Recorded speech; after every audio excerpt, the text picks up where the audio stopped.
เป็นเรื่องเศร้าใจเนาะมื้อนี้เนาะเศร้าใจหรือว่าจะ สวัสดีเด้อเนาะทางบ่เซียนเฮาพี่น้องเอ้ยตอนนี้บ่มีติดเนาะติดแล้วบ่ เมื่อยได้ล่ะ โอ้ติดได้คือกัน ได้กันเนาะมาแหม่ดีจังได๋ มีเวียคือกัน เนาะ เนาะ จะหน้าคือกันก็เมื่อยเว้ยนี่มาไหนพี่ก็ได้ มาพี่นะน้องเพิ่นว่ามานั่งใกล้พี่ มาแต่ดำนา มาแต่ดำน้ำ ดำเป็นอยู่บ่เนาะ เว้าบ่ช่างได้เนาะขนาดนี้ สบายดีเด้อน้องเด้อเนาะน้องไผว่าสบายดีน้อง สวัสดี สบายดีเด้อเนาะทางบ่ติด จักให้มื้อนี้ ให้หนึ่ง ได้ให้นึงว้าแต่เป็นมื้อเป็นได้ให้นึง เอาแต่ให้ใหญ่ ให้ใหญ่พี่น้องน้องบ่ติน้ำหลายแน่นอน โบราณกัน ตุกเฮงบ่มือที่ว่าไอ้ทักหาตัวนั้น ก็แหง เฮงบ่นี่แหละพี่น้องเนาะฮอนยามให้ยามนาแหละก็คือว่าบ่ค่อยอยู่แล้วกลางวินเนาะแม่นบ่กลางวินบ่ค่อยอยู่เฮือนได้ซะพี่น้องเอ้ยไกลเตอบ่ซะไปดำนามื้อนี้ไปดำนาอ้ายบ่ ไก่อยู่ นาเจ้าของเด้ บนทันด นาเจ้าของยังบ่ทันได้ดำบ่กล้าได้เลยยาวได้กล้า ำยาวแล้ว ก็นั่งอยู่มี ไปซอยอ้ายก่อนนะเนาะ สวยก่อนพี่น้องเนาะนั่นแหละพี่น้องเลยคือว่าคือว่าวในฮะแหละมาหาเพื่อนอย่างก็เพื่อน กา สงกาเนาะเราบ่อยู่เลยเนาะเราก็ยังบ่อยู่เพื่อนไปรับงานรับจ้างบ่เนาะน่าจะแม่นเนาะ เราว่าอยู่เช้านี่ว่าไปรับจ้าง ไปรับจ้างบ่ แต่ว่าตอนแรกเรามาอยู่บ่ นะ มาเนาะตัวมีเวียกกับเราแน่พี่น้องเด้อเนาะทางบ่จิตก็ได้ก็สิทักบอกเย็นว่าเราคือเว้าได้เราบ่มีโทรศัพท์ก็พอดีอาศัยช่วงแรงเอาว่าซั่นกับน้องเทวานี่ก็ถือว่ามีเวียกสิเว้านำคือกันเนาะพูดเลยบ่นี่ บ่นี่ รุ่นอยู่เลยเนาะเอาสักพี่น้องเนาะอันนี้ก็สิบ่ได้แบบว่าเสื้อ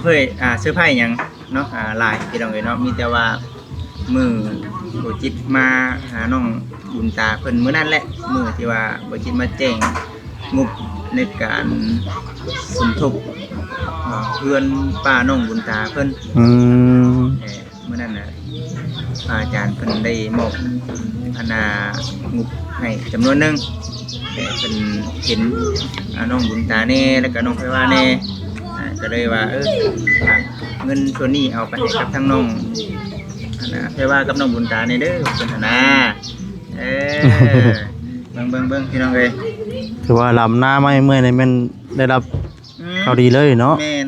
เคยจะว่าเอาไปชื่อได้ไปจักนี่ นี่เด้พี่น้องเอ้ยเนาะเป็นซองเนาะ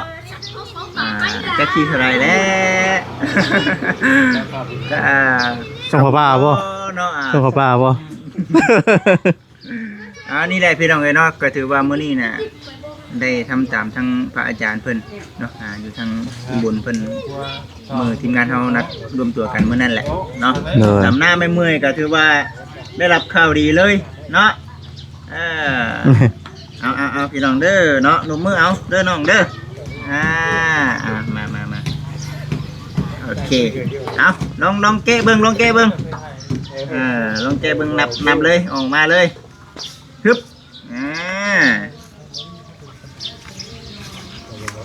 เท่าไหร่ 500 500ยัง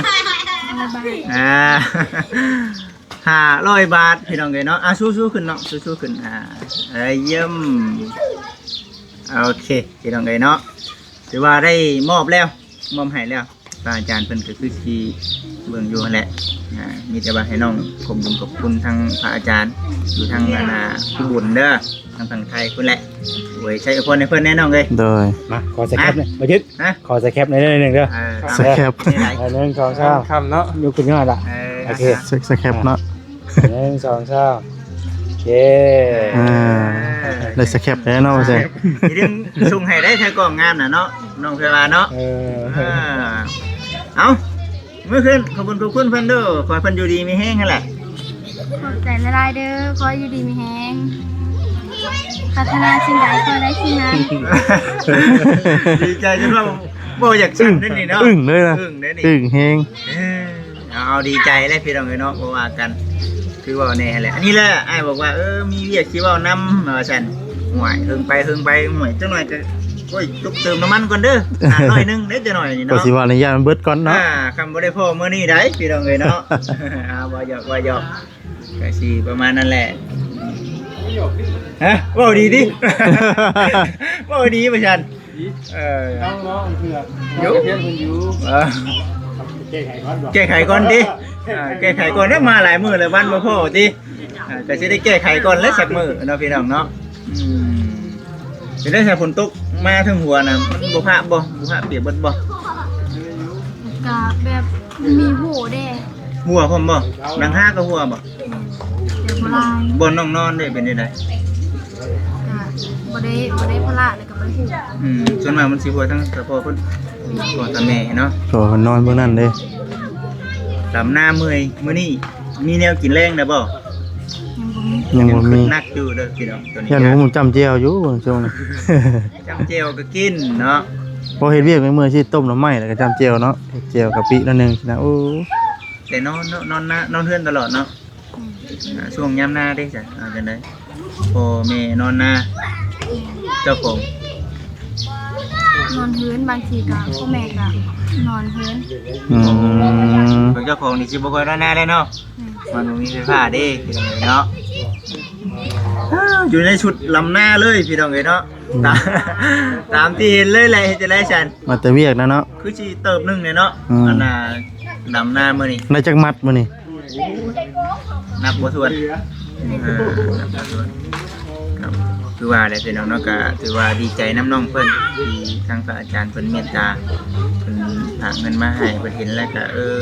เพิ่นก็อยากช่วยหลายอยู่แต่ว่าตามกำลังเพิ่นเด้อน้องเด้อ โดย ก็อิงตามบุญวาสนาเฮาก็จังว่ายังพาหั่นแหละพี่น้องเอ้ย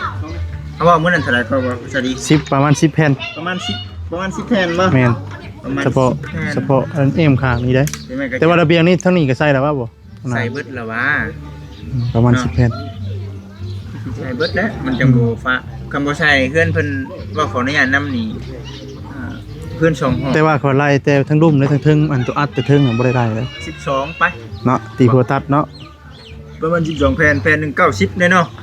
ประมาณนั้น ก็สิถึงแสนเป็นละแสนตีเป็นละแสน แล้วเนาะอยู่แถวนี้มีขายบ่เนาะแผ่น บ่มี ส่วนมากเขาจะไปซื้อกับจ่ายด้วยกัน คือจาน นากุจานพวกตลาดอันสีแยกนะ อ้าวบ่เคยไปบ่ เพราะว่าเขาเคยไปซื้ออันนี้แต่ว่าไปซื้อที่กุจานแต่บ่ฮู้ว่าอยู่บ่นั้น เดี๋ยวกูว่าอยู่ตรงไหนเนาะ กูแต่ว่าไปซื้อนะกูจาน เอาเป็นไรกันขอให้ความพันเป็นจริงคือเราเอตัวนี้แหละเห็นบ่มันจะเอาอันน่ะพม่าเด้อพระยางเนาะ แม่พระบาท ขังไว้ ขังไว้พอได้ผลพระผลหยังก็พอได้บังไงเนาะนิดนึง อันนั้นแหละพี่น้องเนาะทางบ่คิดก็ได้มามอบให้เพิ่นแล้วมื้อนี้ถือว่าเมื่อยอยู่มื้อนี้ เช้ามื้อได้บัดหายมื้อได้ หายเมื่อยได้บ่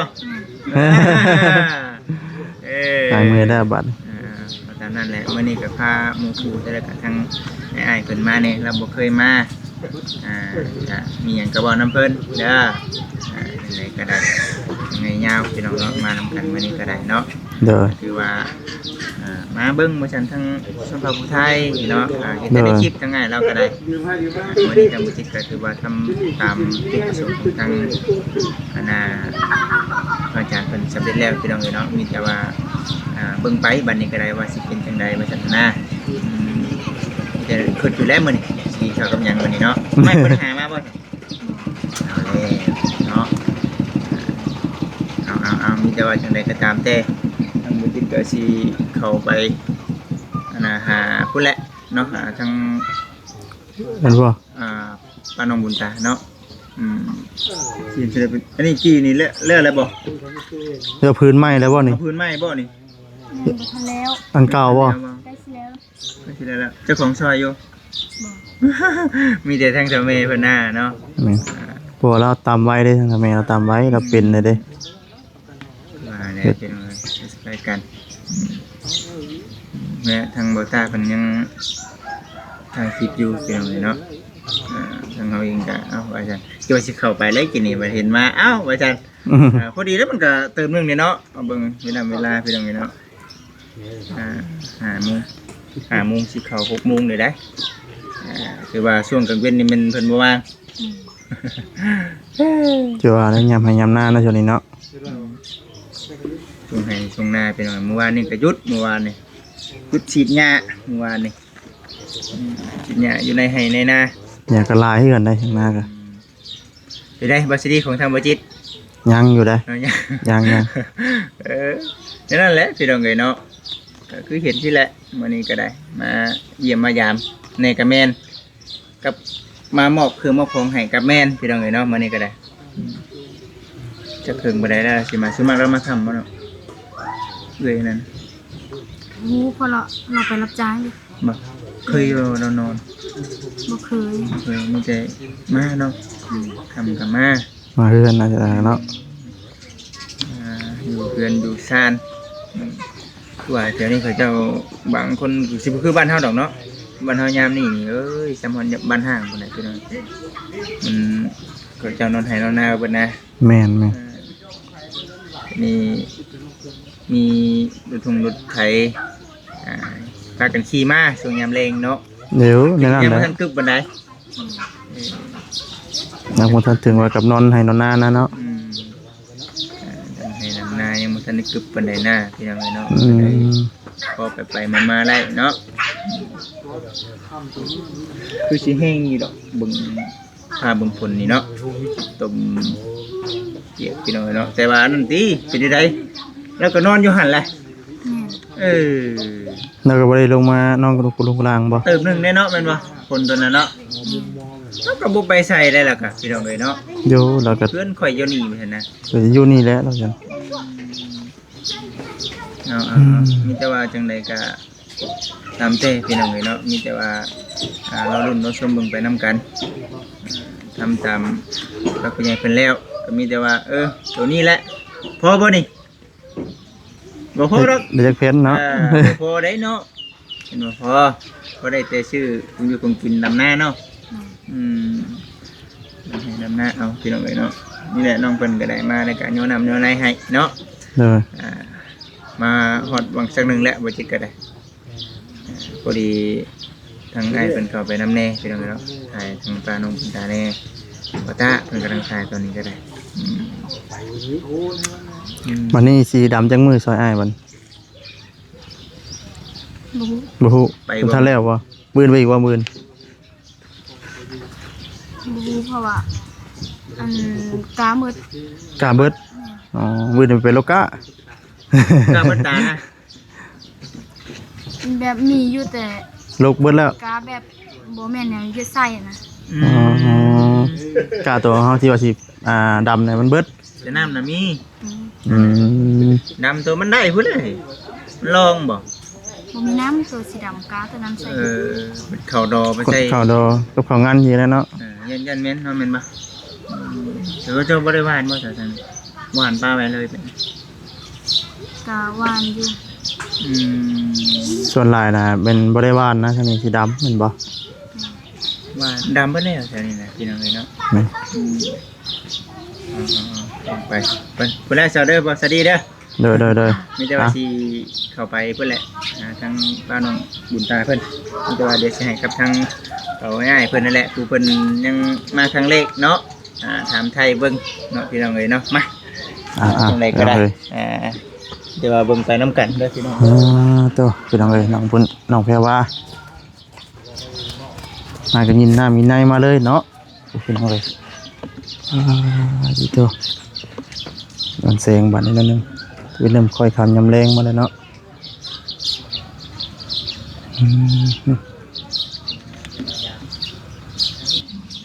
เนี่ยนั่นให้พี่น้องเอ้ยเนาะให้ทั้งน้องเพิ่นหาหน้าอาบในก่อนบัดนี้เนาะอย่าเพิ่นเมื่อยตัวพี่น้องเอ้ยเนาะสบายดีแล้วน้องเด้อเนาะเดี๋ยวสิเข้าไปพุ่นละพี่น้องเอ้ย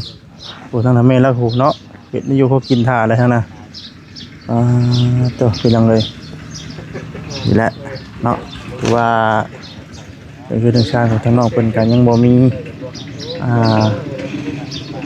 ประตูแล้วพี่น้องเอ้ยเนาะส่วนหลายทางน้องเพิ่นนี่แหละเนาะสิบ่มีประตูอัดให้คือในซานเนาะพี่น้องเอ้ยส่วนหลายก็นอนค่ำคืนก็สิเงือดขึ้นไหลขึ้นนั่นแหละพี่น้องเอ้ยเนาะไหลขึ้นนี่แหละพี่น้องเอ้ยเนาะเด้อพี่น้องเอ้ยเนาะพี่น้องเอ้ยเนาะสำหรับคลิปนี้ก็บ่มีหยังหลายพี่น้องเอ้ยเนาะในเรื่องงบประมาณทางวัดสรีก็บ่ทันมีพี่น้องเอ้ยเนาะที่จะซอยเรื่องเพื่อนเนาะเพื่อนชาติของทางน้องเพิ่นพี่น้องเอ้ยเนาะนี่แหละถ้าว่ามีงบก็ทางวัดสรีก็สิซื้อเข้ามาเนี่ยช่วยๆให้น้องเพิ่นอยู่พี่น้องเอ้ยเนาะในเรื่องหากระจาดเนาะประมาณ12แผ่นหรือว่า10แผ่นนี่พี่น้องเอ้ยเนาะเพื่อปิดตัวเทิงน้ำพี่น้องเอ้ยถือว่าอันนี้ก็2แผ่นเนาะประมาณ10แผ่นนะพี่น้องเอ้ยยังบ่หลายเนาะตัวพี่น้องเอ้ยเนาะอันที่พอเราเกลือใกล้เนาะ มาแต่หามใดทำนั่งเกลือใกล้พี่น้องเอ้ยทั้งนั้นพี่น้องเอ้ยทั้งแม่สุขาแล้วท่านได้มาพี่น้องเนาะพอดีทางวัดจิตเป็นมีเวียกเนาะเดี๋ยวทางผู้หลักผู้ใหญ่เนาะมอมหมายเบียกงานให้เนาะเดี๋ยวมีข่าวดีอยู่พี่น้องเลยเนาะทางแม่สุขาวันนี้พี่น้องเลยเอาพี่น้องเลยป้าสายพี่น้องเนาะสำหรับคลิปนี้ก็สิได้ขอจบคลิปซะก่อนพี่น้องเนาะผิดพลาดจังไดก็ขอโทษขออภัยด้วยพี่น้องเด้อเนาะคำบอกคำจาใดทางบริษัทเนาะว่าประมวลดูเนาะขอโทษขออภัยนำเนาะลำลาไปก่อนบัดนี้พี่น้องเลยเนาะฝากกดไลค์กดแชร์กดติดตามเนาะเป็นคือเก่าคือเดิมพี่น้องเลยเนาะลำลาไปก่อนสบายดีเด้อพี่น้องเด้อเนาะสบายดีพี่น้องเลยเนาะ